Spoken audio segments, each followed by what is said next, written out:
Hello, and welcome to the show because you are now tuned into a brand spanking new Monday Night Live. That's right, aka the Hangout Stream, aka the Chill Stream, baby. All fired up and ready to have some fun for June 26th, 2023, and brought to you by yours truly, the man broadcasting from behind the curtain.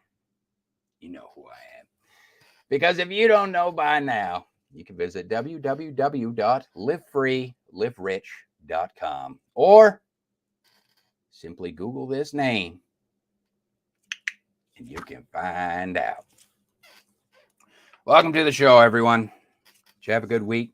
You watching at home, you watching on the replay? Go ahead, go ahead and say hi. There's no need to be shy. I just like to know who took the time to stop by. This is what I got going on for tonight. Tonight, I'll be talking about books. I mean, that's a given. Tonight, I'll be talking about books, but I'll also be talking about movies. I'll be talking about movies that are based on books and books that are prequels to movies. I'll also be continuing a hot topic conversation about movies being made today in such a way as to appease our modern day sensibilities. And it may not be the hot take that you'd expect me to make. So stay tuned as I take this time to slide right inside my first segment of the night, where I like to shine a spotlight on some books. That's right. That are currently available or coming soon to an online store near you. And here to help me give tonight's first segment a running start is a man who also runs his own YouTube channel called Running to Wright. I'm pleased to introduce urban fantasy author Ben Pick to Monday Night Live. Thank you for that intro. I'm tired just hearing it. Are you pumped up or what? Fired up? Come on, let's do it. Yeah. How are you, man? I'm doing great. Bit tired on a Monday night, but it's been a fun weekend. Excellent. Running, huh? So no running for you for in a minute. It's been a minute since you've been out for a run. It has been. Yeah, we were talking about this behind the scenes, but I kind of injured my knee, so I've been doing biking for the past week or so instead of my normal runs. Yeah, running. Were you on? So what's the deal with the running? The whole running thing. Were you on like track and field team in high school? So I was field. I wasn't track. Okay. I was, all shot put and everything. So it had very little to do with running, but my older brother is a runner. I got two older stepbrothers and they're all fantastic runners. So it sort of bled into my hobbies. So when I was kind of switching sports around, I just found that I liked running more than any other physical activities that I was doing. And then while I was running, I would also be generating ideas for writing. And so that's how my YouTube channel, Running to Write, just sort of molded together in my head. So when you go out for a run, do you actually go down to a track or do you just run like a route around town or something like that? I have a route that I do. It's kind of crisscrossing across itself, but it's good. It keeps my body moving and it keeps my head, occupied. Yeah, for sure. I like to see. I'm a little bit of a different pace. I'm not so much of a runner myself. I'm more of a walker. I'll walk the walk, and when I do go out for a walk, though, I'll walk, a distance, or should I say, for a time. Like usually, I think it's about like 3 miles or something like that I might do. I'm not exactly sure.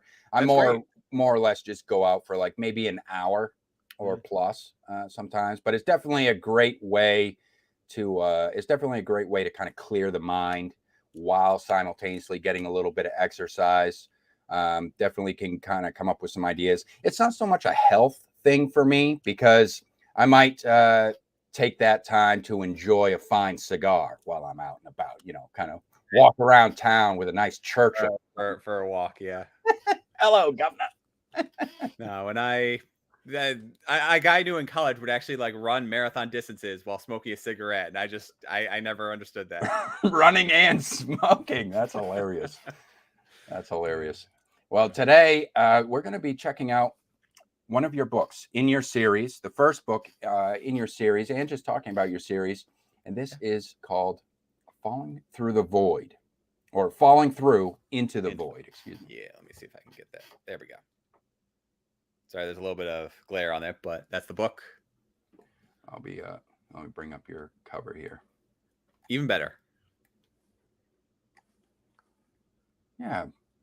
If you'd like to, you can either, if you want to read the blurb, or if you want to kind of just jump into it and kind of. Let's do it. Yeah, sure. I can read the blurb. But first of all, this isn't the blurb. This is just my little tagline. But I like to think of it as X-Men meets Stranger Things. And then on the day Derek reveals to his best friend how he can move objects with his mind, the demonstration goes awry and almost kills her. Now they're being hunted by a monster he accidentally created. Spurred by the mysterious monster, a series of worsening superpower-related accidents lead Derek to lose control of his powers, sending him and his friends on a journey throughout time. Along the way, they start to unravel the source of their devastating powers and add new members to their band of misfits. Together, they must overcome their past mistakes in order to survive and claw their way back to home, if their home even still exists. All right. So you say that what was that tagline again? X-Men meets Stranger Things. Okay, X-Men meets Stranger Things. Yeah. Ragtag of misfits that have powers, X-Men-like powers. Mm-hmm. So you say so this is like a urban fantasy. Yep. So it takes place. Is this kind of like a contemporary modern day kind of setting, or what? Exactly. Yeah. It loosely takes place. So I grew up in Maryland, so it kind of has a Columbia, Maryland feel to it, and some other more rural areas. When you start getting out towards the west of Maryland, there's some training montages that take place out in the wilderness. Okay. But I wanted to try and keep it feeling like a DC suburb. Okay. All right. So anything you want to say about these powers? Are these powers that he's talking about here? Is this something that you find out? Is it a spoiler to talk about the powers? First chapter. I should ask that. No. They already had the powers well established. Okay. There were different versions of this book, and I sort of iterated where the starting point was, and I felt that the characters, there's so many origin stories already out there that I kind of want to skip ahead to where at least one of the characters already had powers at the beginning. And so he displays telekinesis and several other types of powers. And his friend is sort of pushing him along to discover more about them. So he already has these abilities, and he's trying to learn more about himself. Hence the training montages. Exactly. Yeah. Okay. All right. So it takes place now. You say it is taking place in modern, kind of a modern day type of setting. However, in the blurb here, where it's talking about, so he's got the superpowers. Oh yeah. So I guess that's one thing is the this. Before we get into anything about the void, let's talk about this mysterious monster. It seems a little bit vague at first here. Spurred by the mysterious monster. Right. It's a little bit vague at first, but he learns more about it. And you definitely do see the monster in the first chapter. So you already get some of the repercussions of him essentially abusing his powers. Okay. Because I don't bury the lead on a lot of these things. Oh, all right. So now they're being hunted by a monster that he accidentally created. And now, which leads me to believe, because you say, so it's like X-Men, we got Stranger Things. I feel like that's a little bit of giveaway. That's a little bit of a lead that you say. I mean, the name of the series is called Into the Void, so you kind of know where some things are going. Right, like there's like a rift or he's using his powers, and there's like some sort of rift or something like that, and that's where this maybe this monster's coming in. It's like leads me to believe it's more of like a interdimensional type of creature. I could see where you're coming from. I will tell you that that's not where where I was going with it. There Okay. are other interdimensional issues, so I don't want to spoil too much, but I will say that the Beast is something entirely created from the main character, Derek. Okay. So why what kind of like, I guess let's just talk about your writing in general. So what kind of like inspired this idea for this series? Honestly, You know, aside from X-Men, your inspiration of X-Men and Stranger right, Things. right, and superheroes and all that other stuff. Honestly, it's just a group of friends, and so I started writing, and I won't even call it like the initial versions of this book, but they just didn't have enough flavor for me. So I started putting in pieces of my life, characters I knew, people that I knew as characters, and then they just started building up more and more. And then like, oh, I'm just writing about my friends going off on some adventure, and we all have superpowers. So I say that, but the way that I actually wrote myself as the villain. So it's not like complete self-inserts here. It's want to explore that dark side, huh? Somebody who's driven to do what's right, even when being, the right thing to do it feels wrong. Okay. All right. So that's interesting because you say that I noticed in your bio too, it says that it's like characters. So for you, the big thing is character focused stories. Exactly. Am I correct? Yes. Okay. So it kind of starts as like almost like a passion project, but then turned into a thing, turned into a much bigger idea. Definitely. That's kind of what I'm getting here. Mm-hmm. Okay. What do your friends think about that? There's only one that's really blatant of who it is, and he's okay with it. Yeah. Did you? I will say that there is a car accident, and I replaced him as the driver, but he was the person in the passenger seat. So, it's kind of a joke now, but he doesn't feel too bad about the choices I made for his character. I wonder yeah. I was going to say I don't know if he's actually read all of it, so whatever. I think I always think that's like that's funny to like hear that when if an author like admits that they're like, oh yeah, that character in that story, that's you, and then if there's that, depending on what it is, of course you could have that. It could be flattering or it could be a little bit awkward. Yeah. Well, there's some stories. I don't know how you are with your friends, but there are some stories that are just larger than life. So even 10 years later, you're still like, remember that time we did that really stupid thing and everything somehow worked out, even though it completely shouldn't have. Well, if any of my friends found out that I put them in my stories, it would definitely be awkward. Yeah, I'll just say that it would definitely be awkward. It wouldn't be flattering. But yeah, so but you're giving them. It sounds like. But it sounds like you're doing cool stuff, like giving them superpowers and stuff like that. Or is it just the main character that has the superpowers? Well, now you're getting into spoilers. Oh, yes. Okay. Well, then let's get into this aspect here that I kind of looked at in the blurb, or at least it kind of like alludes to it a little bit. And it says that spurred by the mysterious monster, a series of worsening superpower-related accidents lead Derek to lose control of his powers, to send him and his friends on a journey throughout time. So you were saying that this is kind of takes place in a modern type of setting, but then there's that little snippet right there in the blurb where it says throughout time, which leads me to believe, okay, well, maybe we're going to be dealing with a little bit of time travel here. Is that correct? That is absolutely correct. Okay. Is there anything that you want to say about time travel in general? Why time travel? Do you think do you just like it as a plot device or what?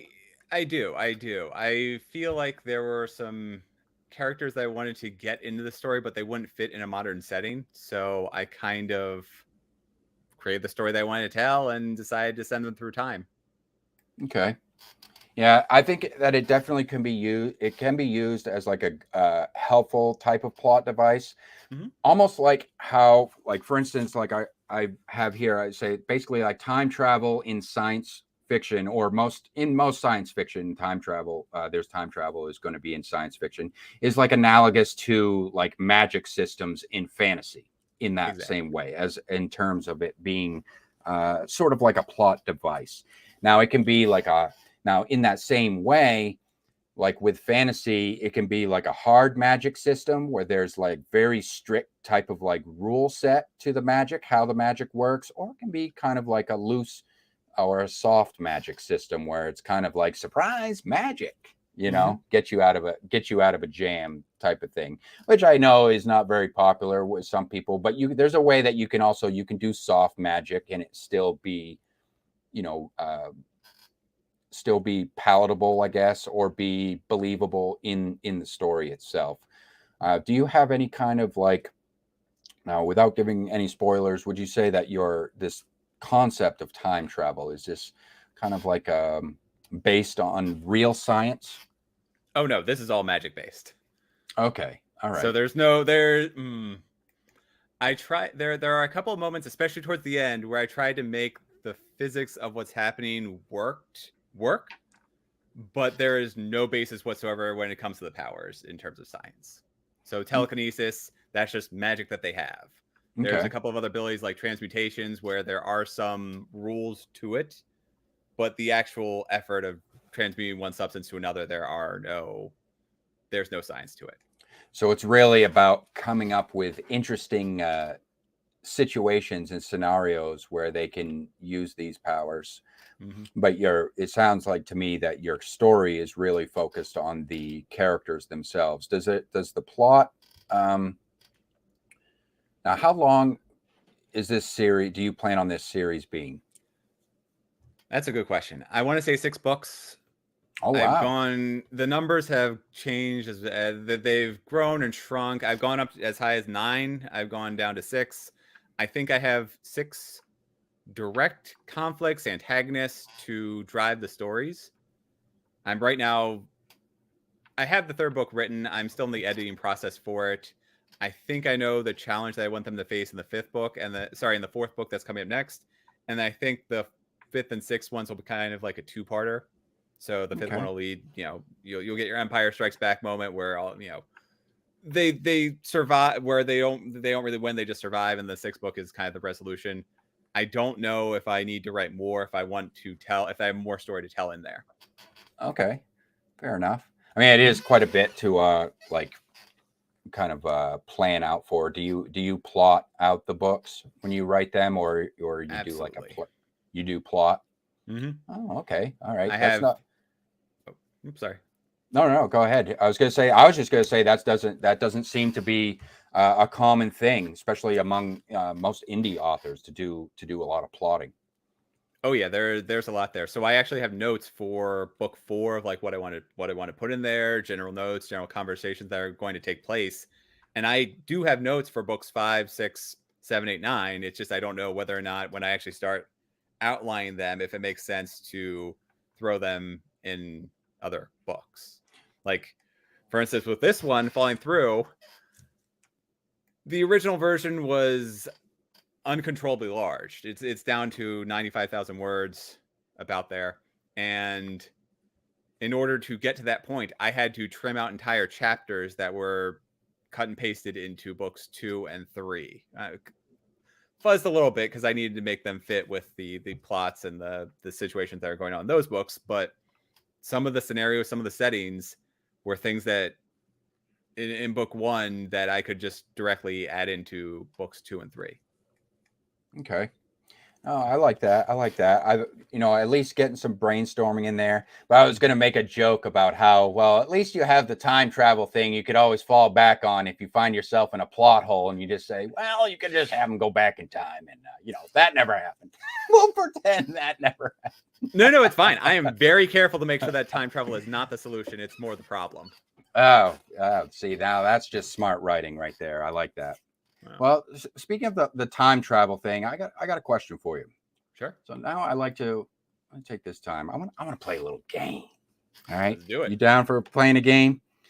I want to know. So with time travel, there is all these different types of kind of like, whether they be plot devices or whatever, like how I say, like with magic, there's like usually there's like magic systems, but sometimes there's like rules with time travel. So one thing I want to know is, have you heard of the Mandela effect? Is that the butterfly wings where you change one little detail and the butterfly flaps its wings? And No, that's the butterfly. That is the butterfly effect. Okay. Yes, the Mandela effect is actually it's actually something kind of recent. Well, at least as of like I say recent, like a decade ago. I can't believe 10 years have already gone by, but as of like Hey, 2000, 10 years ago is the 90s. You know, don't tell me anything else. that's what your story to get to it. All right. Let me actually, I'm just going to, what I'll do first here, I'll finish setting this up. Uh-oh. And then I will introduce what the Mandela effect is. Do you have a younger version of me on the other side of that camera? No magic, no smoke and mirrors.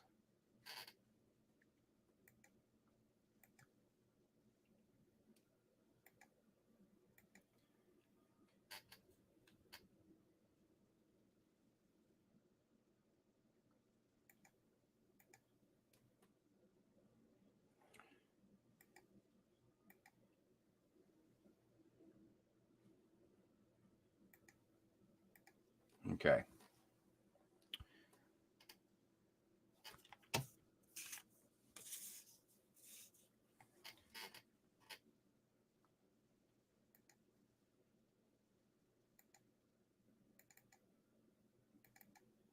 Get my notes here.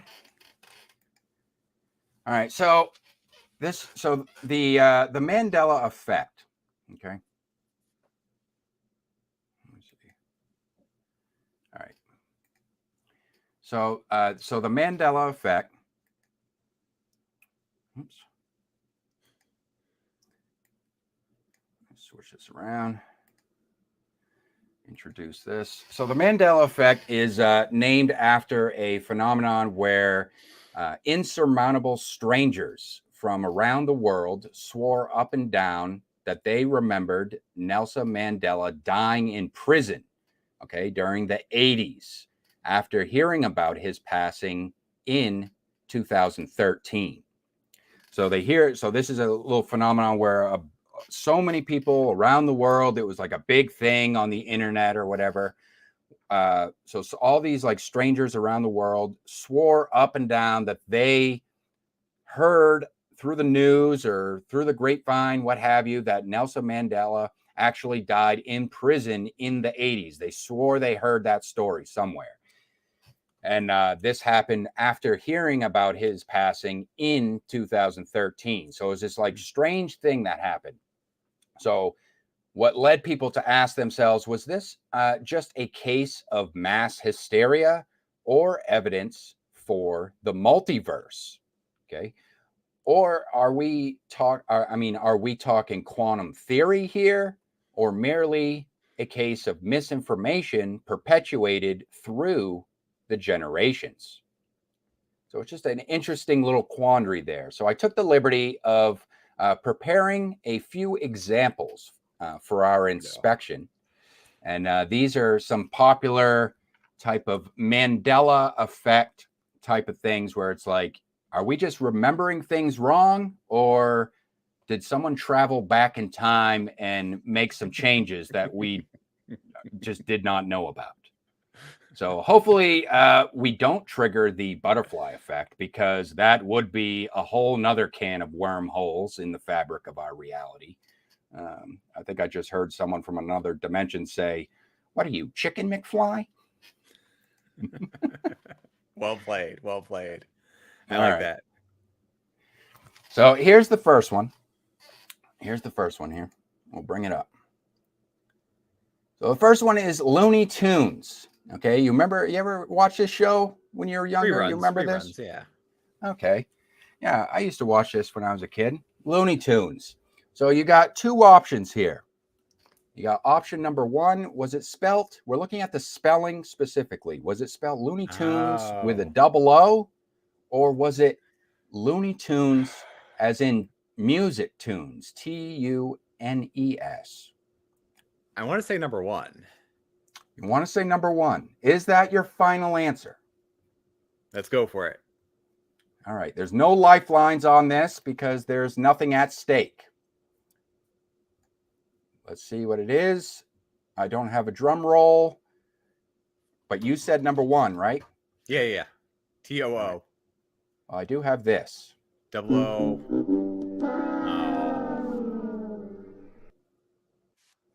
That is incorrect. Looney Tunes was actually spelled with Tunes. Tunes. Can you believe it? Really, it would make a lot more sense, don't you think, if it was because it's a cartoon. Yeah, exactly. Right? Exactly. Spelling out cartoon, that's what I would think too. Tunes as in TOONS. That makes more sense. I might actually be able to come up with, so I can actually come up with a legitimate reason why I think it's Looney Tunes. Yeah. I mean, I grew up in the 90s, and there was a show that was they were trying to get people back into Looney Tunes. So it was actually called Tiny Toons Adventures. Yeah, I remember that show. And that was spelled OONS. So do you have a favorite Looney Tunes character? Who?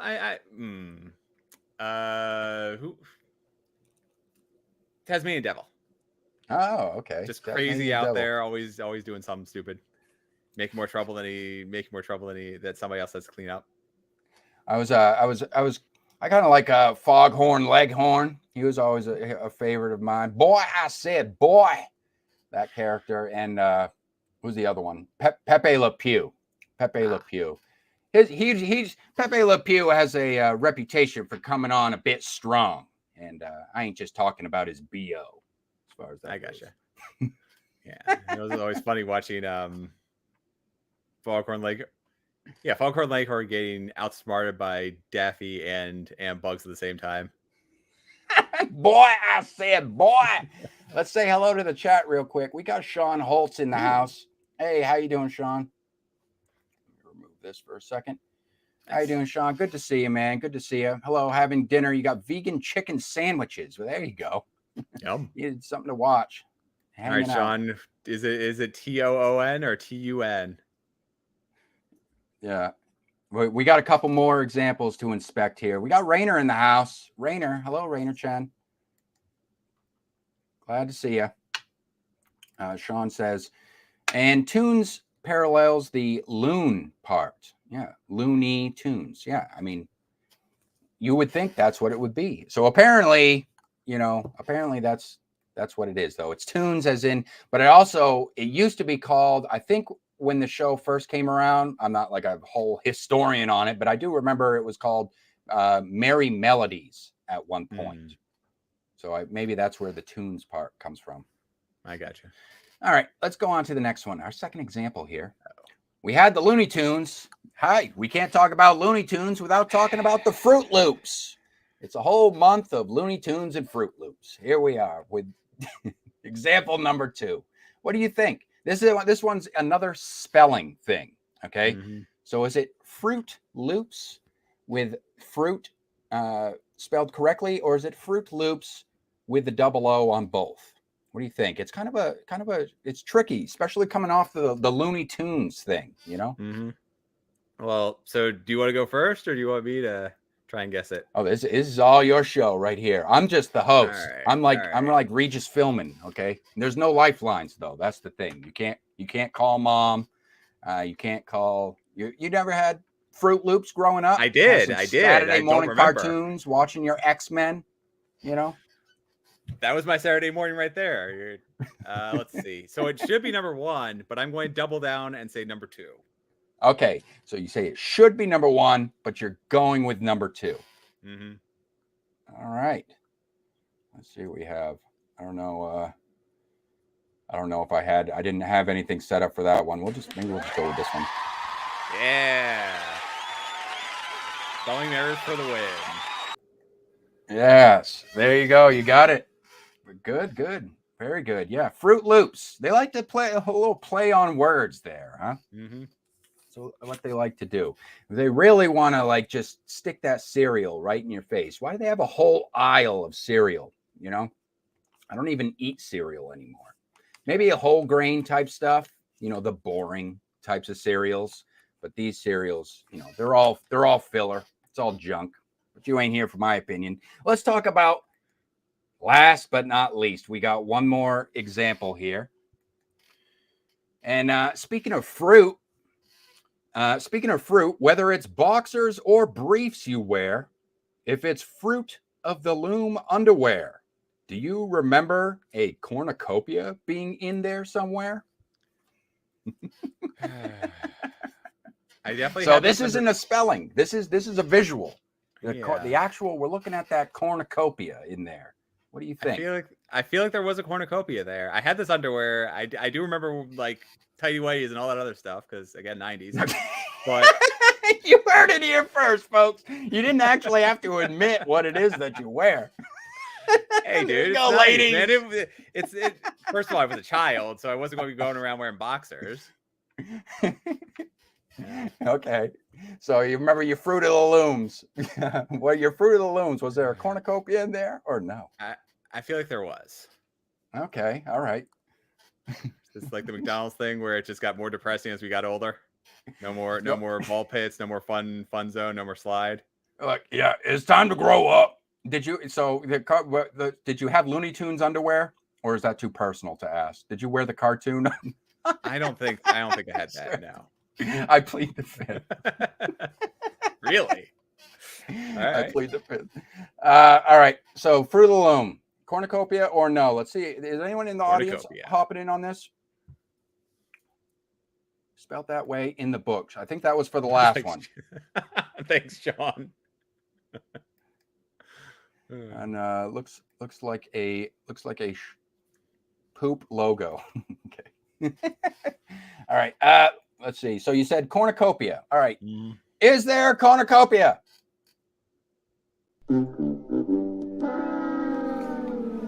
Oh, I'm sorry. One for three. Cornucopia. No cornucopia on the Fruit of the Loom. But here's the thing. So this one right here, this Mandela effect was probably one of the most popular ones when this whole like thing was being talked about on the internet. They were like, no way in hell. No way in hell. There was a cornucopia in there. And I was one of those people. I was one of those people that was like, yeah, I remember there being a cornucopia in there. But no, apparently there wasn't. Even in the, however, this one is a little bit, this is one of those ones though, where it's like, there's a gray area. The answer is no, there's not a cornucopia. However, if I'm not mistaken, and maybe people can look this up on their own time, there was actually a patent or for the trademark for the logo or however it's done, you know, for Fruit of the Loom way back when they were, you know, doing the patent for their logo or whatever, or their trademark. There was some questionable wording in there that might have alluded to the idea that there was originally meant to be a cornucopia in there. So, little fun fact. And that is the Mandela effect. So now you know.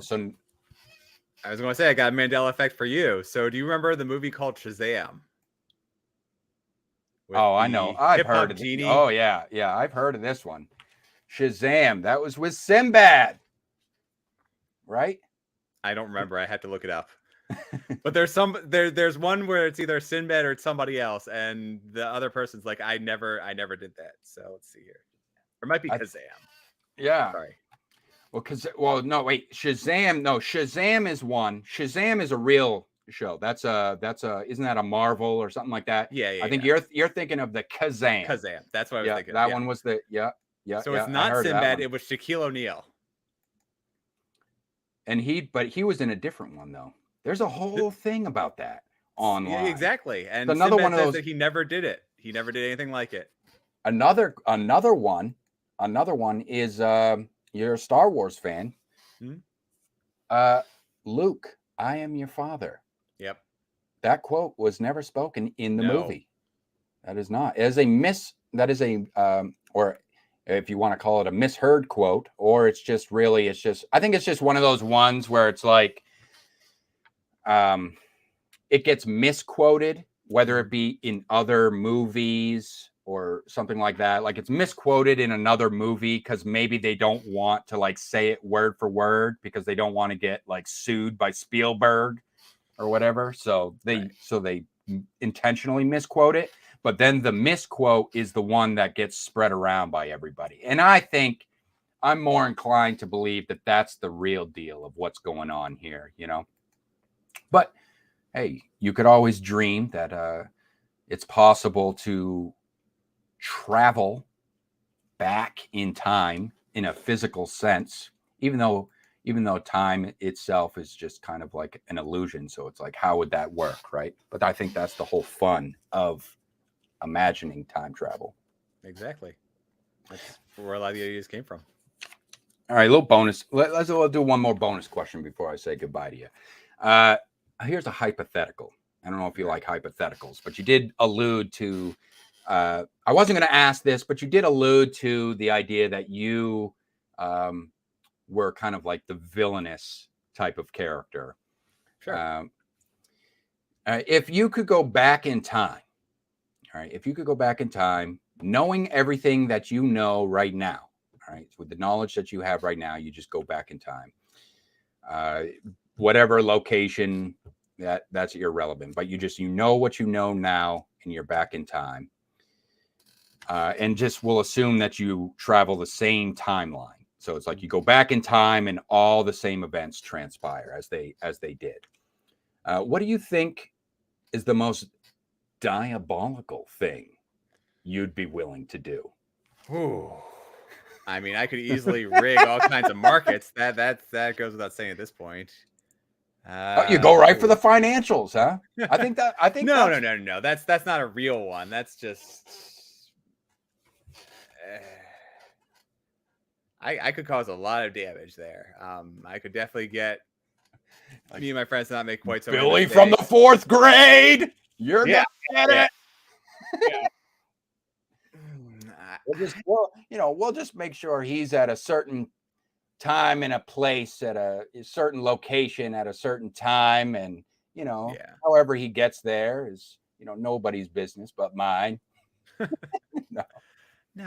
I actually wouldn't use for evil. I would probably do something. I would try and do something good with it. So that's a bad answer, but I don't know. I probably that's not diabolical at all. That's the opposite. No. But I do think that would make for some good fiction, though. You imagine that would be like the gimmick is like the person. It's a villain though, because usually in these time travel type stories, it's the hero that travels going back to save a life. All that stuff. Exactly. But now in this one, it's the antagonist who is the main character, and they have an opportunity to go back in time. And what kind of havoc are they gonna create? I think that would definitely make for an interesting story. See what's going on here.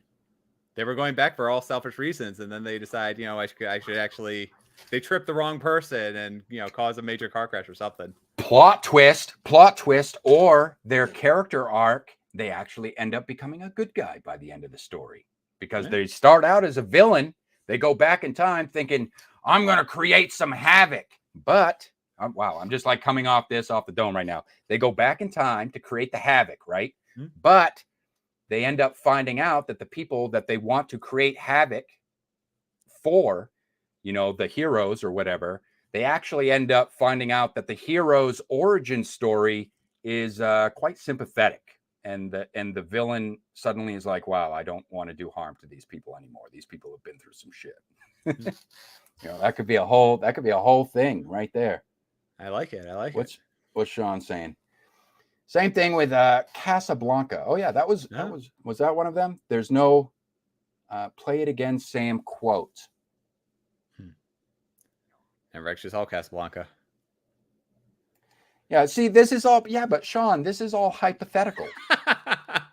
We're not admitting anything. This is just if you want to go back in time and beat up some 10-year-old bully, go for it. Yeah, this is, we're just speculating on fiction. We're talking fiction here. This isn't real life. You do something good, but it would be highly illegal. There we go. Well, I want to thank you, Ben, for coming on and talking about a little bit about your book with me, sharing it with me, and sharing with the audience. And you know, you have 6 books lined up, so this is you're just getting started as far as that goes. Yeah. If you could time travel, would you fast forward to the future and be done with it, or are you really enjoying the process? I'm enjoying the process also at the pace I'm going. So it took me 10 years to get the first one out there, and then I guess 3 and now 2 for the third one. But I would have to go like decades and decades in the future for me to ever get to the end of the series. So Really? hopefully I'll be able to write faster. But like I said, I mean, I finished the first book and I have no idea, or sorry, I finished the third book and I have no idea how long I'll spend editing it. So, you know, it's a process. Okay, George R. Martin. I'm not that bad. I'm not that bad. Come on, man. That one just hurt. That was below the belt. I apologize for that one. That was uncalled. That was just uncalled for. I plan on finishing my series. As soon as the words left my mouth, I was like, shit. I wish I could go back in time and take that back. That was horrible. All right. Is there an indie author or a specific book that you would like to give a shout out to? Yeah, sure. Let me pull this up. So I just finished. He just published his first book. His name is Adrian Santiago, and he came out with it. It's Mythic Shadow of the Spark, and it's like my book. So my book is very loosely urban fantasy, and as we were talking earlier, there will be, as the series goes on, there will be more and more science fiction elements thrown in. So I feel like mine's kind of a bit across a couple of different genres. His book is already in the first book. It's a bit on the long side, but it is already a science fiction. There's a murder mystery. There's a whole bunch of other different genres combined into this single book. So I think that the 2 books, the 2 series that we're working on have nothing in common, but they do share some similar skeletal structures and how they do kind of combine multiple genres together. So okay, excellent. So and for those of you watching, so author Ben Pick, and that was his story following his first book of the series, Falling Through Into the Void, which is available now on Amazon. And is it just Amazon, or is it just other Amazon? places as well? I was wide. I've sort of shrunk it down so that I could take part in KDP. Okay. So I will eventually expand outward again. But for now, the first and second book are available in Amazon. Excellent. Well, thanks for coming on. Yeah, thank you. It's been an absolute pleasure, and I really enjoyed talking to you. I'm glad to hear it, man. Thanks. Have a good one. You too.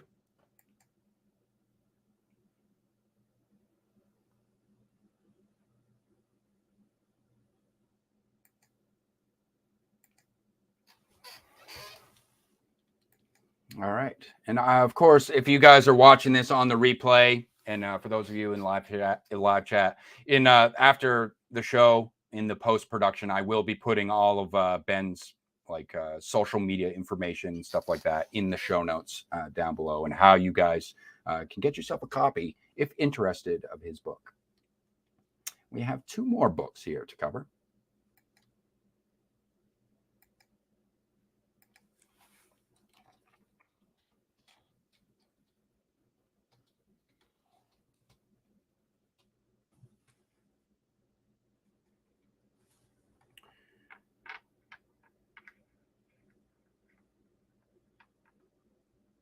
Yeah, for sure. I like the journey as well. For me, it's just the creative process in general. The whole creative process is what I dig. It's like sometimes I'll intentionally kind of drag out the creative process, because that's also a beautiful thing about being indie as well. It's like there's no rush. You don't have people. The only deadlines that indies have is the ones that you apply on yourself. So you can take your time. That's why I say, if you're indie, why rush it? Enjoy yourself. Enjoy yourself. Try to make not only make the best story that you could possibly write, but just have fun along the way. All right. Let's see. We got 2 more books here.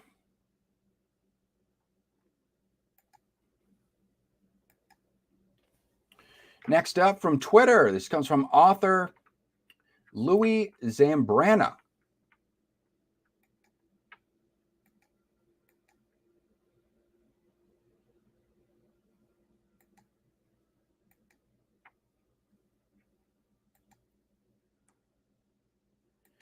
And this one is called Untitled Love Story by Louis Zambrana.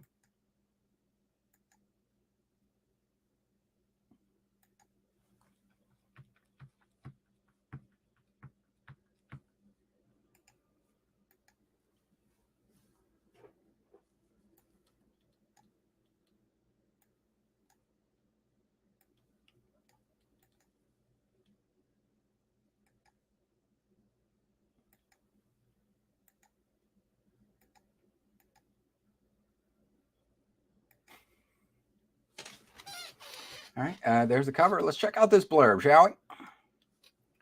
Ken Williams is the most... All right, I'm going to do this here. Ken Williams is the most famous talk show host in the world. He's met every type of superstar, from movies, sports, politics.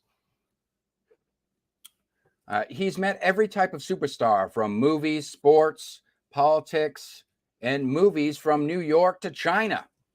Coming from humble beginnings in the Spanish Harlem neighborhood of New York City, Ken rose to stardom quickly as a stand-up comedian, and by age 25, he was given the most coveted job in entertainment, Sundown, the highest-rated late-night talk show in television history. But as years went on, the excitement of fame in the pretend world of Hollywood started to fade, and Ken longed for a true connection. His driver and best friend, Sal, was the only person he trusted with all his hopes and dreams, but the void was becoming too great, and the only way he knew how to deal with his failing quest for love was to give up altogether. Then one day, there was a guest on his show, a new star from a hot new blockbuster film. Her name was Lake Crawford. Before showtime, Crawford requested to meet the man she had watched on TV as a young girl. Jaded as he was, he didn't give it a thought and ignored the request from his manager. This set the stage for a moment he didn't see coming. He wasn't ready when he finally introduced her and she walked out onto the stage. Ken Williams' life was about to be rocked by feelings of love from a place he least expected. Oh, we got a contemporary romance. 83 pages, this novella, contemporary romance.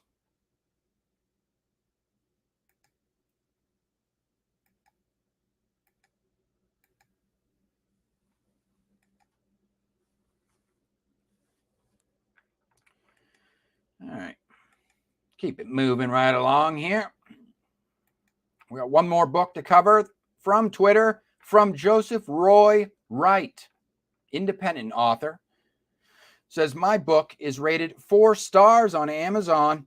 Small Town Horrors.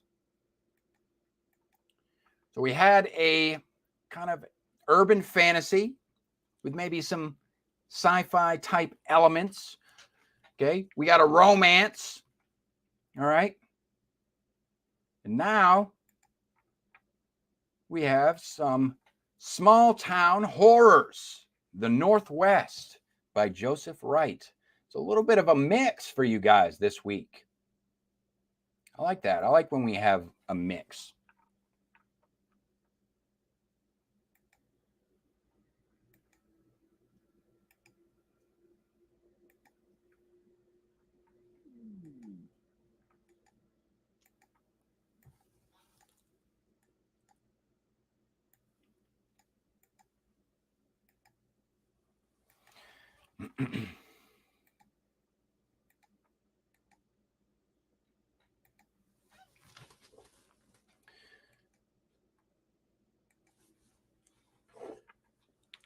Small Town Horrors, the Northwest, is a collection of short stories set within the northwest of England. The stories contain murder mysteries, supernatural thrills, and horrifying monsters. Each story has a unique theme and antagonist. There are demons and serial killers awaiting you in this horrifying book of pure terror and dread. The books visits famous towns like Warrington, Runcorn, Delamere, and Northwich, among many others. If you're afraid of clowns, witches, demonic frogs, creepy crawly, the goddamn frogs. You got the frogs, demonic frogs. If you're afraid of clowns, witches, demonic frogs, creepy crawlies, and evil pirates, then this book is guaranteed to keep you awake all night. The horror within does not hold back any punches. Every grisly murder is written in vivid detail. Every monster has an unimaginably evil intention, and not every protagonist survives. You'll never guess who lives or die until you read every single page of this terrifying book. 103 pages of horror fiction. Very nice.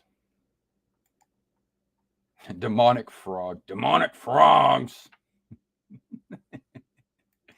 And those are the books for this week. Of course, all those books are books that are suggested to me directly by the publishers themselves, whether they are self-pubbed authors, come from independent labels, or small press companies. And if you're watching this on the replay, you can head on over to the community tab and you can cast your vote for which one out of those three books you thought had the most text appeal. That's right. So in other words, which one out of those three books would you be most likely to pick? And if you would like to discover more from the independent market, then you can head on over to my shorts tab or my playlist tab and open yourself up some mystery packs. Inside each mystery pack, there is one cover card that reveals a book from the independent market that was recognized by the Live Free, Live Rich network. And inside the description section of each video, there is a link to an editorial written on that book by yours truly.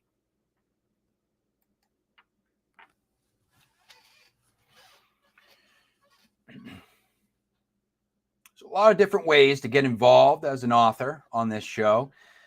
And this show is just about raising awareness, okay, for various projects from all around the underground scene with a focus on independent publishing. But it's not all about the authors, you guys, because I also have a new segment of this show that I call the Reader's Review. Okay, the Reader's Review. This is where you readers come into play. All right.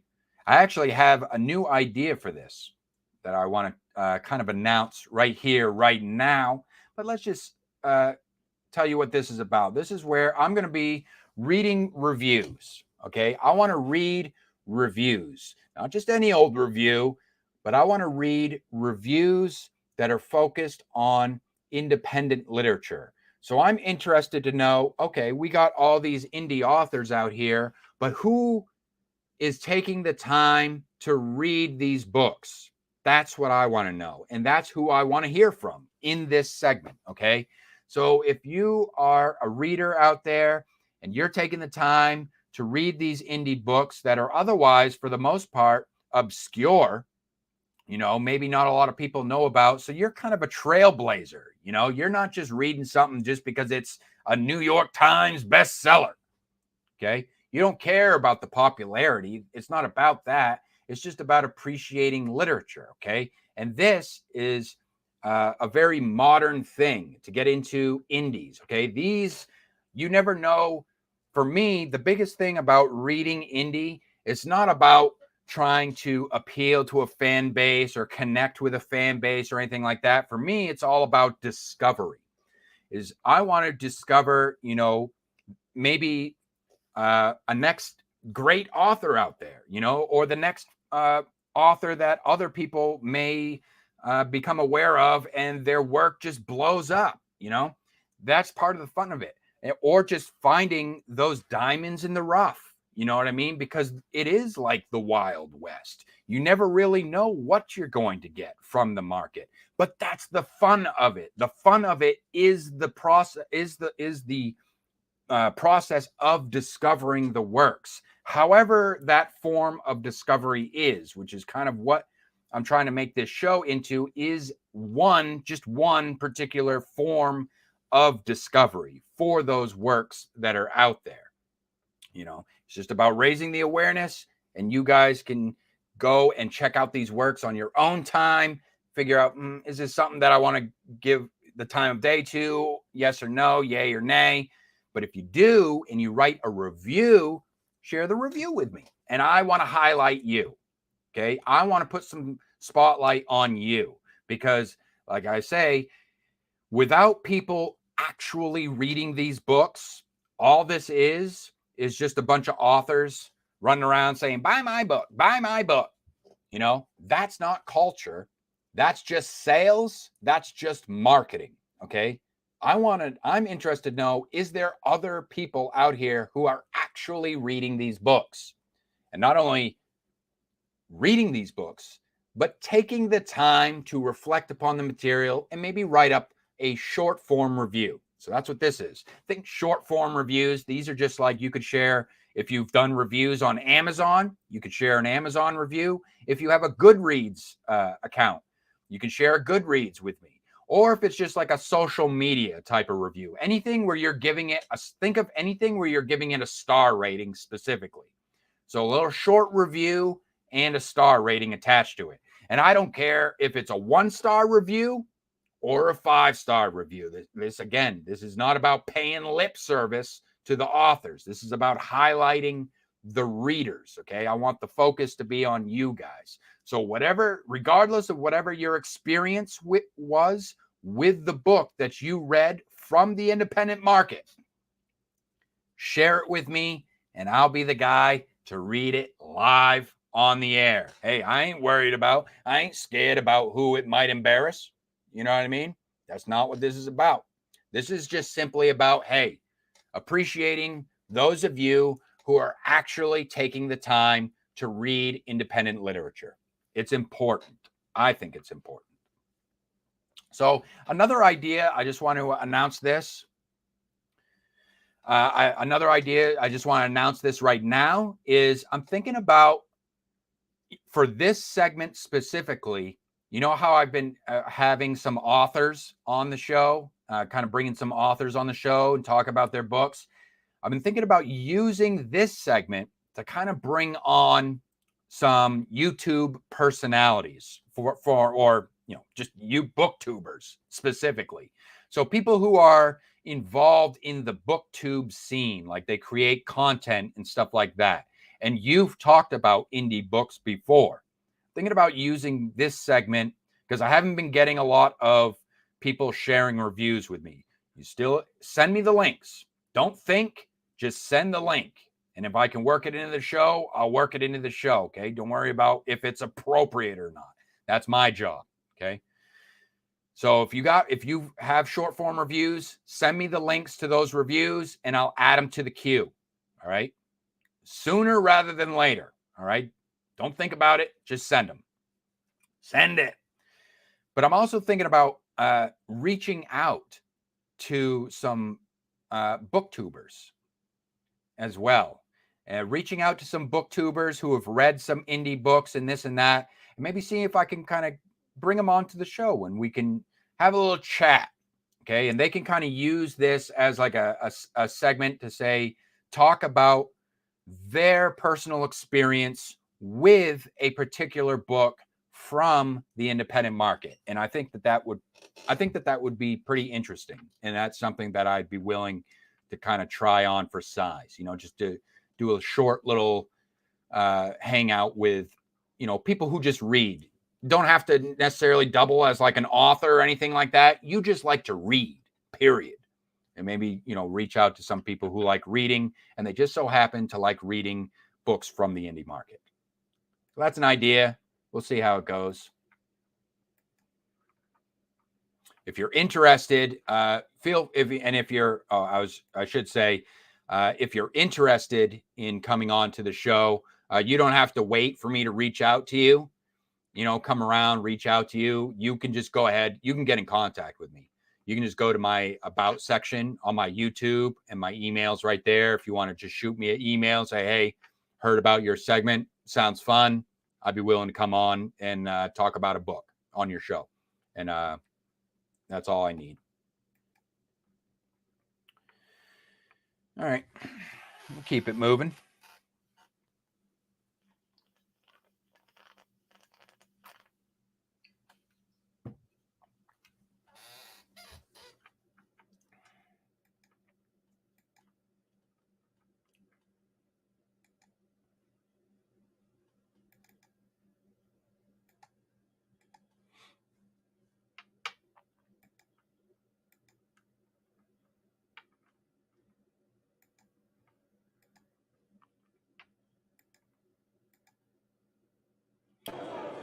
Should put the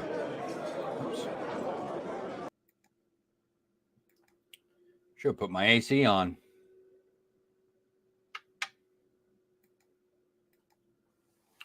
It's starting to get hot. All right, let's move into some announcements. If you guys want to get your work on the show, the easiest way to do that, we've got all kinds of ways. I try to come up with all kinds of different ways for you guys to get involved, okay? I know people like to network in different types of ways. Everyone's got different comfort levels and stuff like that and how they interact with other people. So if you got some links that you want to share, I got all these different types of channels. So you can join our Gilded or Discord server. The links to those, open invite, are always in the show notes down below, okay? Right from the get-go, okay? You don't have to waste any time. Just scroll right down there and click which one you want to join. You can join them both if you want, okay? This is for authors, this is for readers, okay? I've added all the pertinent channels where you can share all the appropriate links that I can then, in turn, add to the queue so that I can plan these shows ahead of time for you guys and have a nice, structured type of show for you guys' entertainment as well as a form of discovery.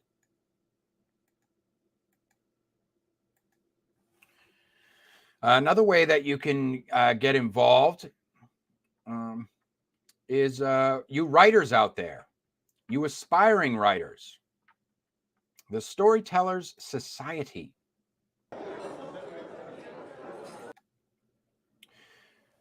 So the Storyteller Society is accepting open submissions. You aspiring authors out there, I said aspiring writers, but I meant aspiring authors. If you've yet to have any of your work published online, this might be an opportunity for you to kind of start building up your portfolio. What I'm looking for is flash fiction, okay? So flash fiction for this project specifically is fiction that is between 500 to 2,000 words, all right? That's what I'm calling it. And this can be any genre, okay? Any genre. I got a little drop-down menu of various different how you would categorize your work, and that's to help me out. But to help you out, really what I'm looking for is just simple stories, okay? This is just something, this isn't a commercial product. This isn't a anthology project. This isn't something that I make money from. This is just something that is free for public viewing, a public collaborative, art for art's sake, if you will, just way of networking. Us writers can network, and I can network with my peers in the writing community. So this could be a piece of fiction that you actually have published somewhere else, so long as you own the copyright and you can grant me permission to republish it on my blog.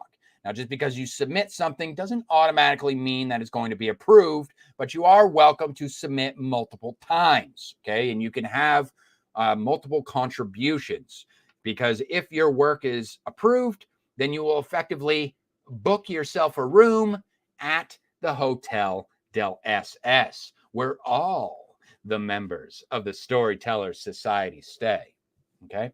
And then your job is done after that. Once you've become an honorary member of the Storytellers Society, your job's done after that. And this is something that I continue to market on your behalf on a weekly basis, all right?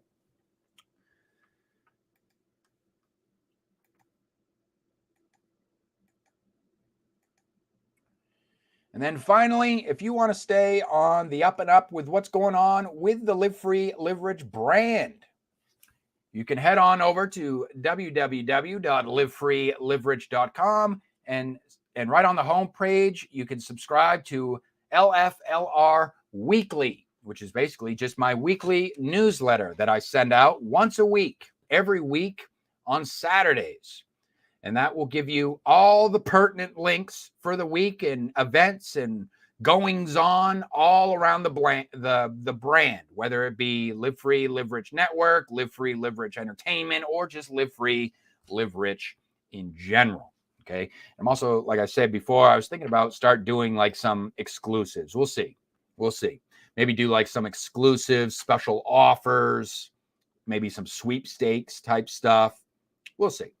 For those of you who subscribe to the newsletter.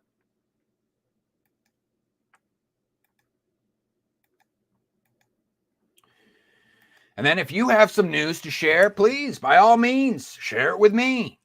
Are you hosting a reading event? Do you run a book club?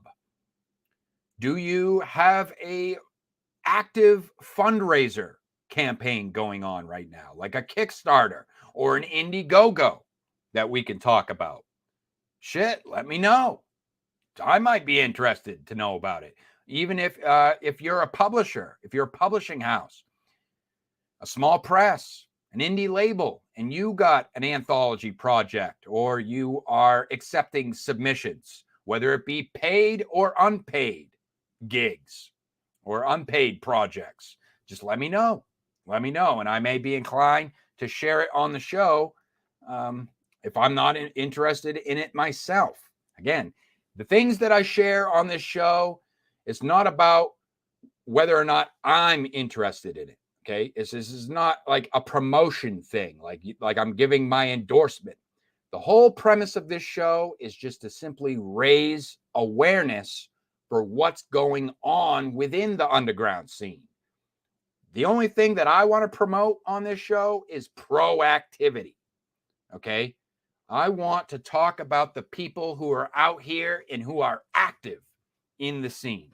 That's what I want. I want the interaction. I want the engagement. I want to engage with my peers in this who are involved in the scene.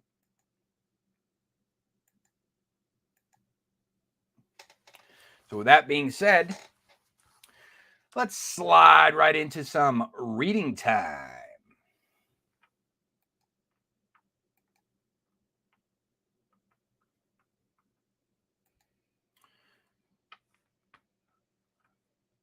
And this comes from the Discord server.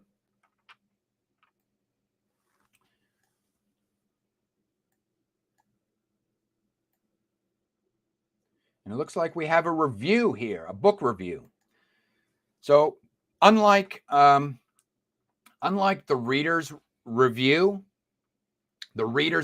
segment, that's just for short form reviews. So think like social media, Goodreads, anything that you give a star rating to.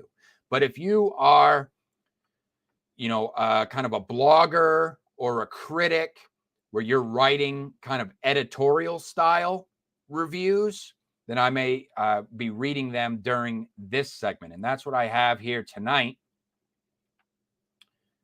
as I check out a review for Dungeons and Dragons, Honor Among Thieves, The Road to Neverwinter. And this is written by Liam via his blog, ForgottenRealmsReading.com.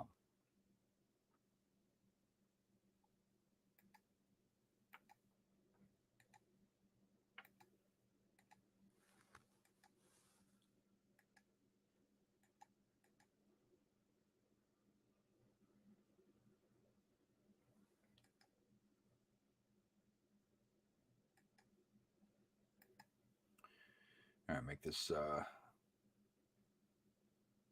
large here.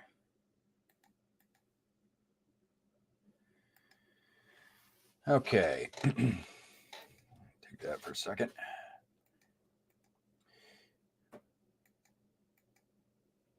All right, The Road to Neverwinter by Jaleel Johnson is the adult prequel novel to the upcoming Honor Among Thieves movie.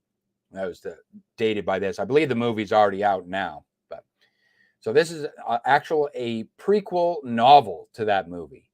It was released at the end of February, ahead of the movie's release at the end of March. So that's interesting, which makes me wonder, especially since, like, isn't that the actor, the face of the actor right there on the cover? Plus it says Honor Among Thieves, which is isn't that the exact title of the movie that just came out? Almost leads me to wonder if this book was actually written as like a cross promotional type of tool, if you will, for the movie itself. I don't know if any of you guys have seen that movie, the new Dungeons and Dragons movie. I don't know if it was like a flop or what, or if it got good ratings. I don't. To be honest with you, I'm pretty much not really interested in much of anything that comes out of Hollywood these days. I might check out trailers every now and then, but I haven't seen anything that's interested me. However, I don't know. I do remember seeing the trailer to this movie, and I remember it being kind of like meta. Like, I'm not into this whole like meta thing, this meta modern thing where it's like people have to like. It's almost like in Hollywood wants to do this meta modern thing where it's like these movies that come out, you can't just do like a straightforward like, okay, it's a Dungeons and Dragons movie, but it's got to be a little bit self-aware. You know what I mean? You can't just have like a cool Dungeons and Dragons inspired type of adventure movie. No, it's got to have some sort of like self-awareness, irony, kind of like sewn into it, kind of like appeal to like the nerds or the fans that are like, oh yeah, that's a D&D thing. Even though I imagine if you're really a hardcore fan, you probably wouldn't think much of that. You'd probably be a little bit annoyed by the placating almost, I would think, by these Hollywood movies kind of placating to your nostalgia, if you will.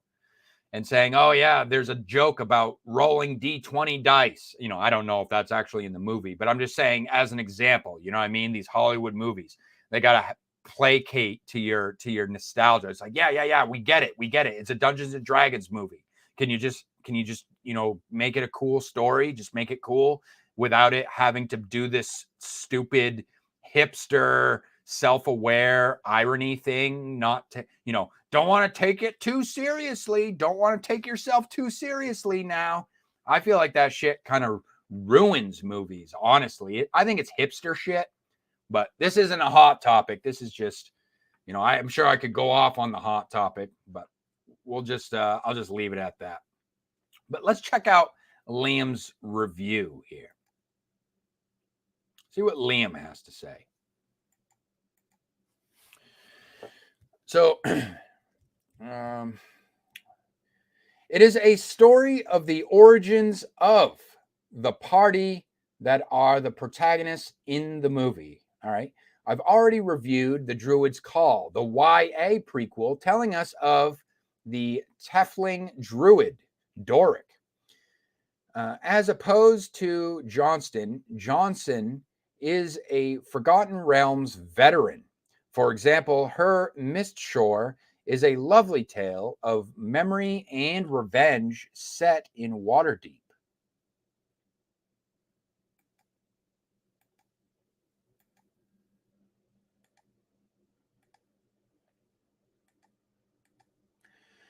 At the start of the story, Edgin is playing with his daughter, Kira, who shortly settles into bed, and Edgin begins telling her a story of their past.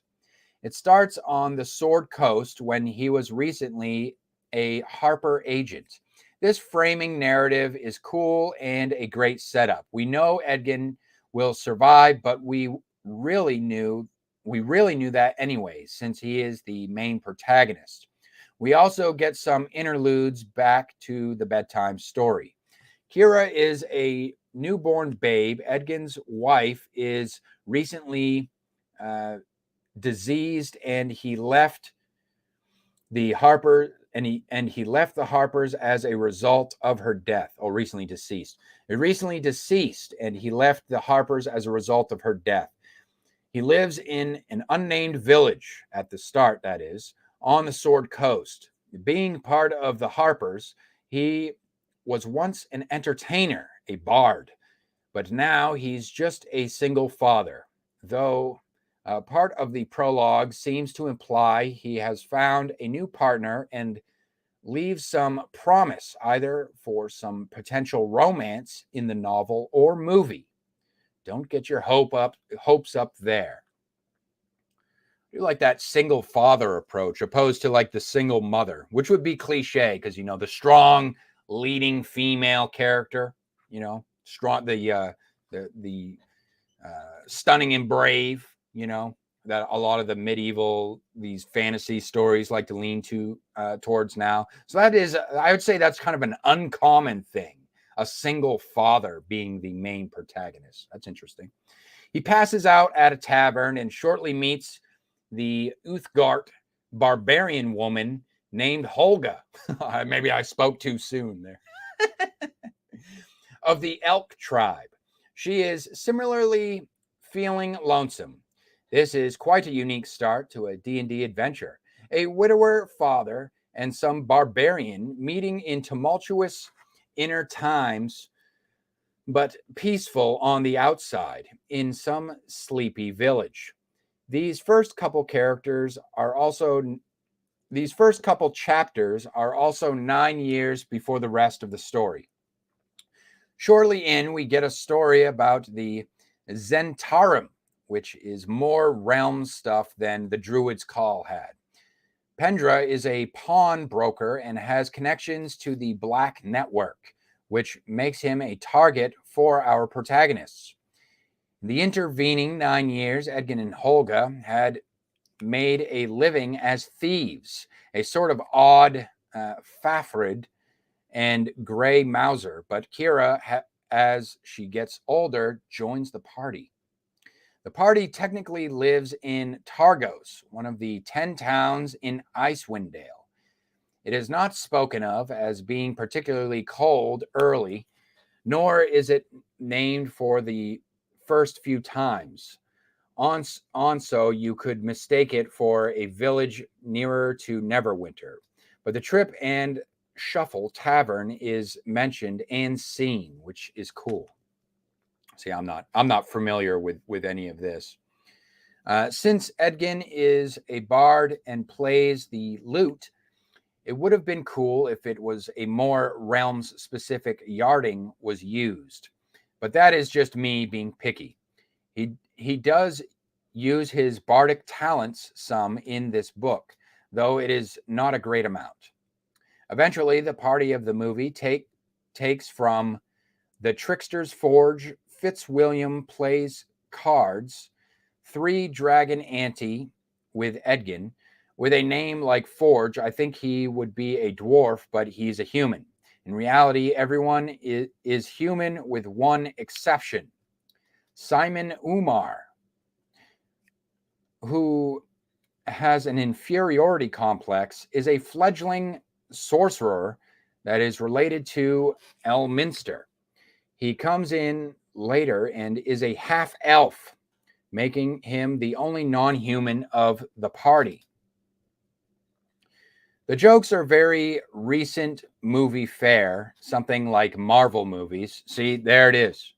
That's where I'm assuming, because Marvel movies have been doing that too, where it's like this at least that's what I've heard from the critics, because I don't watch these movies. I never got into any of the Marvel movies. Maybe like the very, very early on ones, when they first started to come out, before they got into the whole multiverse thing and the Thanos, finger snapping stuff. I wasn't into it. Like maybe was it Hellboy or something like that? But really, I haven't watched any of them. But I've heard that they've kind of taken on this like self-aware type of humor about them, which is, I don't know. At times, I guess it would just come off as tacky, or maybe ironically pretentious, like a hipster type of thing. Like, guys, remember when we did that thing? Or it placates to the nerd knowledge. It placates to the nerd lore. In other words, it's only going to be something that the nerds will know about. The themes are largely about what makes someone a hero. So Marvel movies, you say, okay, the jokes are very recent movie fare, something like Marvel movies. I'd think they make you smile when seen on the big screen. I was waiting to laugh out loud. I'm not sure how effective they will be on a second watch. Potatoes are mentioned several times. So yeah, it must be an inside joke or something. The themes are largely about what makes someone a hero. This is connected to the father-daughter relationship that I feel is very rare in fantasy. Yeah, see, so I guess I'm not the only one. And Liam, if you guys don't know, he also runs a YouTube channel called Liam's Lyceum. And I trust what he says there because he reads a lot of fantasy. And that's what this whole blog is about. He's reading through the whole Forgotten Realms, I guess, collection, if you will. It's rather touching at times. So as far as Realms lore goes, Johnson satisfies. We get things from 5th edition like Icewind Dale, but also Neverwinter, which has been ignored in 5th edition up until now, but is probably my favorite place along the Sword Coast. This is the late 1490s. The novel ends a year before the movie, and we know Forge Fitzwilliam is the Lord of Neverwinter in that movie. I'm not sure what happened to Dagalt Nevermember.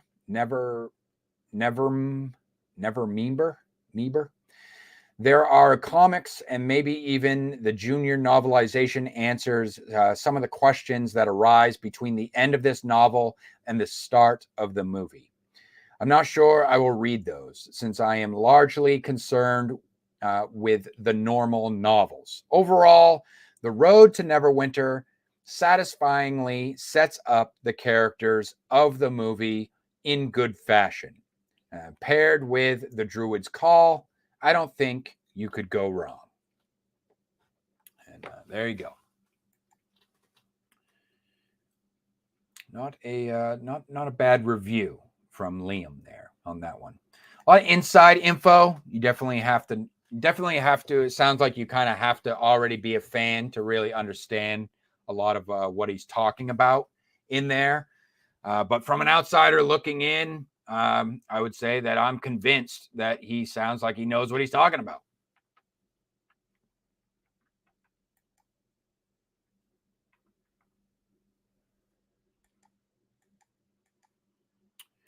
So if you guys have something that you would like to contribute to Reading Time, this can be editorials like that. This could be essays. This could be poetry. This could be flash fiction. Or if you would like to submit like the first chapter of a novel that you have published, I could read that. Just about any kind of piece of writing that you think would be fun to read, would be appropriate for the show. Even if in doubt, like I say, don't think, just share the link, and then I'll make that decision from there. And the next segment, I would have some videos or featured media, but I don't have any for tonight. So if you guys would like to share some media with me, basically the same exact thing as reading time, but with media. So this could be either audio format only type of media. Like if you do an actual poetry reading, or if you do like a short story or something like that, or it could be video. So if you do video essays, if you do writing tips type videos, or you're giving an author update, or if you've done like a Booktube video testimonial type review, you could share that with me. Okay. And I'll check it out. Also think that if you've had your book featured on this show before and you have a book trailer, this might be an opportunity for you to double dip. I'm just saying, a little opportunity to double dip. So if you have a book trailer that you're really proud of and you like, and you want to share it with me, I'll check out your book trailer. Okay. I think that'd be fun. I've had some book trailers before. I dig it when artists or authors either have book trailers made for their work, or if they make them, try making them themselves. Either way, I'll check it out.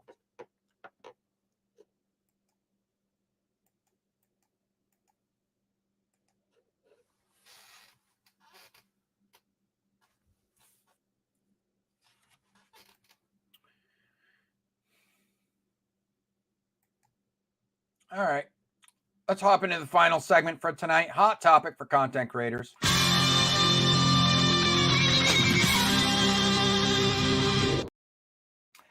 Hot topic for content creators. This is where I pitch a hot topic to you guys, and then you guys turn around and create your own content on said topic.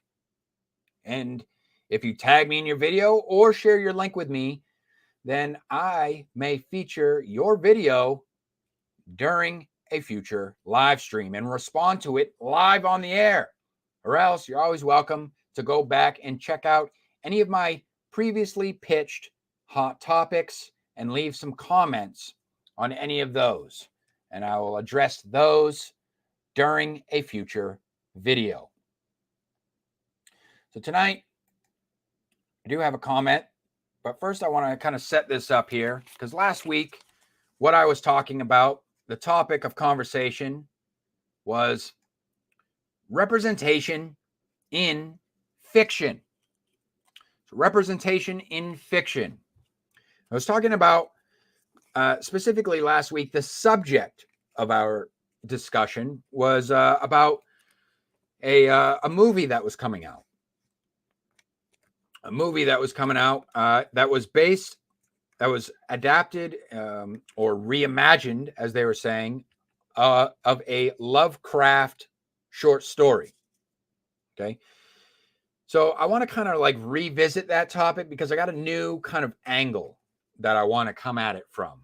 So this topic, this subject of, we can come at these subjects from all different types of angles, as we kind of embroider this specific topic of representation in fiction. Like, what does that even mean? What does representation in fiction mean? And for this particular subject, so we want to discuss the idea of artists and producers making movie adaptations of classic literature, but updating the source material to better suit modern sensibilities. Okay. So I've already addressed, I didn't address it last week, but effectively what that sounds like to me is really that just is another way of saying it sounds like sensitivity readers, but for screenplays. Think sensitivity readers, but for screenplays. Okay. Kind of like how they have this whole concept of sensitivity readers nowadays, but for novels. So like authors, if you can imagine, sending their manuscript off to somebody, a quote unquote professional, that does a job, one particular job titled sensitivity reader, where they're going to read through your manuscript for any kind of problematic material. Okay. That could stem from a bunch of different things, usually having to do with identity politics, I guess, is probably the easiest way to kind of sum it up. Anything that could be deemed as insensitive. But mind you, we're talking about fiction here. Okay. So bear that in mind. But what I have to say tonight is that perhaps I've been a bit hasty with this whole, not with the sensitivity reader subject, but the whole, this whole like adapting classic stories, and reimagining them, if you will. We'll say the reimagining part. I'm not focused on the sensitivity part as much as with this subject. I want to focus on the whole reimagining part. Like, what does it mean to reimagine the source material? And perhaps there is more to this subject than simple black and white revisionism, if you will. So I do have a comment here that I want to just read real quick that kind of inspired this subject.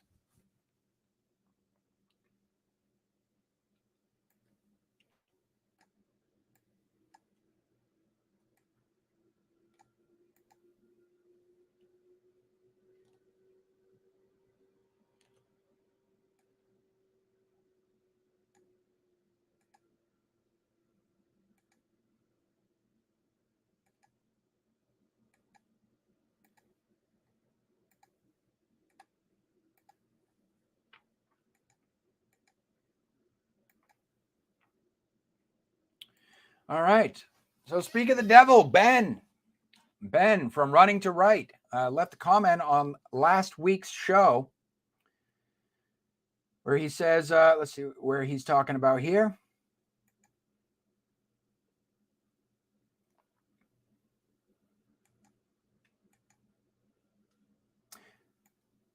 So first and foremost, he says, thank you for caring so much about indie books. He says, interesting hot topic. So sadly, there isn't much originality anymore. The most popular movies of the past few years are almost 100% sequels, remakes, reboots, or in general, unoriginal. So for as weird as it got, I enjoyed Everything Everywhere All at Once, simply because it was new. And then he says, then again, I am a part of the problem as I'm excited to go see the new Spider-Man movie. So maybe that might be a little bit divisive there. You know, I'm not into the superhero stuff, but let's check out what's the deal with this new Spider-Man movie, I say to myself. Okay, let me check it out. What does he mean? What do you mean part of the problem? What is this about? Which kind of like inspired this whole subject for this week. So I'm looking at this new, one of the posters. Let me pull it up. It's been a while since I checked out any of the Spider-Man stuff.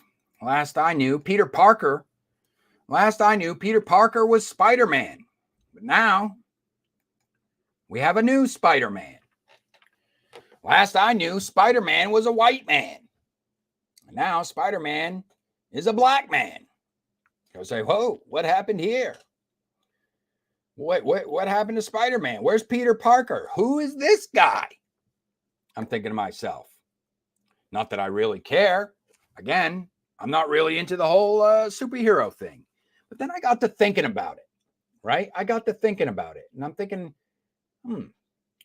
this is interesting because on one hand, you have, the story of Spider-Man. Pretty much everybody pretty much knows the story of the character, right? The character of Spider-Man at this time, or at least if you're from that, from my generation and earlier. Peter Parker, he gets bitten by a radioactive spider. Bada boom, bada bing. Now he can climb walls. He's like a or he has access to, these materials. He has like the science guy make some webbing so he can do like web slinging and stuff like that. And he's also a journalist, and he just so happens to always be in the right place at the right time to snap photos of the elusive Spider-Man as he fights crime. And, he's a hero that is praised by the city. Okay. If I remember correctly, that is basically the basic lore of Spider-Man. So that's the canon. That's Spider-Man canon, if you will. But now you got this whole new Spider-Man thing. I have no idea what's going on here. I got to be honest with you. I don't recognize any of the characters. I don't even recognize that Spider-Man suit. It's a whole new design. So now I'm thinking to myself, that ain't Peter Parker. That's a whole nother character. That's someone completely different. They got a completely different character wearing the Spider-Man costume, which then this got me thinking. This got me thinking about the concept of superheroes and supervillains. Okay, so we want to talk about staying true to the source material when it comes to this fiction, but then how this kind of dovetails with representation in fiction. You say, okay, Peter Parker had his time as Spider-Man, right? Is Peter Parker Spider-Man, or was Spider-Man Peter Parker? You know what I mean? And whoever this guy is, well, he's wearing the Spider-Man costume now. So does that make him Spider-Man? So that's where I got thinking about. I was like, maybe,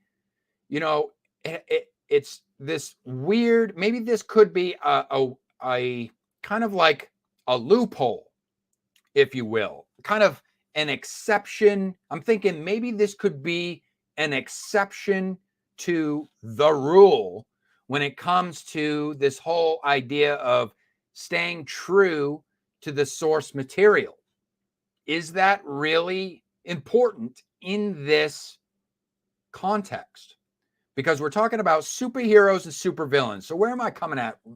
Before you guys jump down my throat here, let me just tell you where my mind's at and what I'm thinking about, okay? And now take it with a grain of salt, because this is also coming from a guy that doesn't really care about superheroes and supervillains and comic books and all that, okay? So superheroes and supervillains, maybe not all, but quite a few of the characters, like Spider-Man, okay, they wear costumes that cover up their human identity in its entirety, okay? So if you didn't know Spider-Man was Peter Parker, then Spider-Man really could be anybody. Really, if you did not know that Spider-Man was Peter Parker. I didn't follow all the stories. So let's just say, okay, just follow me now. So he's wearing superheroes like Spider-Man wear costumes that cover up their entire human identity. So the character becomes more of a symbol that represents a particular archetype or also the character. So these superheroes, they wear costumes, or supervillains wear costumes that cover up their human identity. So the character becomes more of a symbol that represents a particular archetype or the id, if you will, also known as the superego. All right, which makes the concept of the superhero or supervillain more of a psychological or spiritual or kind of metaphysical matter that could be applied to a variety of different kinds of characters. So think, there's the human character, there's the human element, the person underneath the mask, but the superhero, the id, the super ego itself is kind of just superimposed, if you will, onto that human being, whoever that human being may be. All right. So that's the subject that I kind of want to talk about here. So do you guys think I'm on to something? Or do you think all of this is just all bullshit and Peter Parker is the one true Spider-Man while all the rest are just cosplaying imposters? So you guys can weigh in on this one if you want to make a video or you just want to leave some comments down below. You can let me know and I will address those comments live on the air.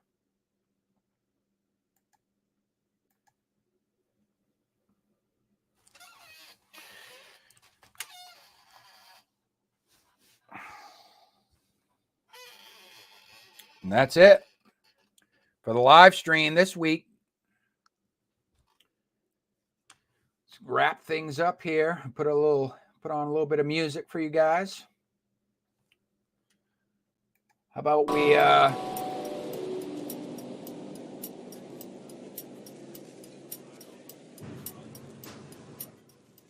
go ahead. Let's do this one right here. What do I call this one? We'll put some music on, a little theme music for you guys as we kind of wind things down. I say my goodbyes. This one I called, let's go ahead, get down and dirty, enjoy some jazzy sax, and maybe put a little funk in the back while we're at it. Yeah, a little funk in the back. How about that? While we enjoy some jazzy sax.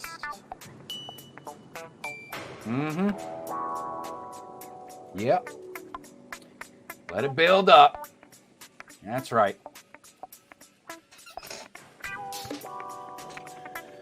I want to thank my special guest tonight, Ben Pick, author Ben Pick, and YouTube content creator of Running to Wright. Coming on, hanging out with me on the show.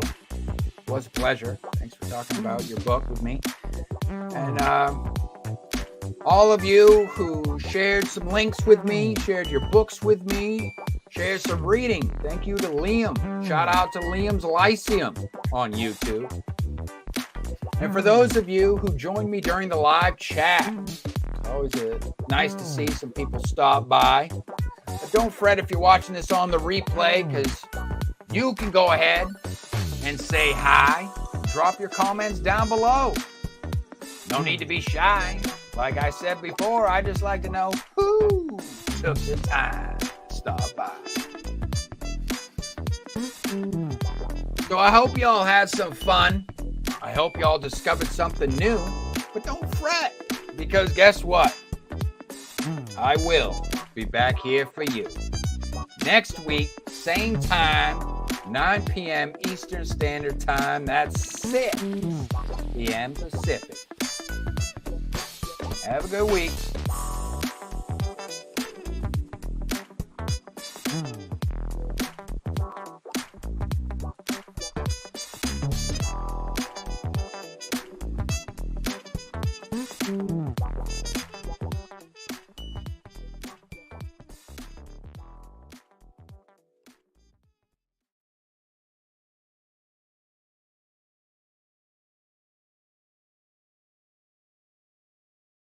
Go hell yeah! That's my guy! Yeehaw! We gotta support us, buy his product. Buy.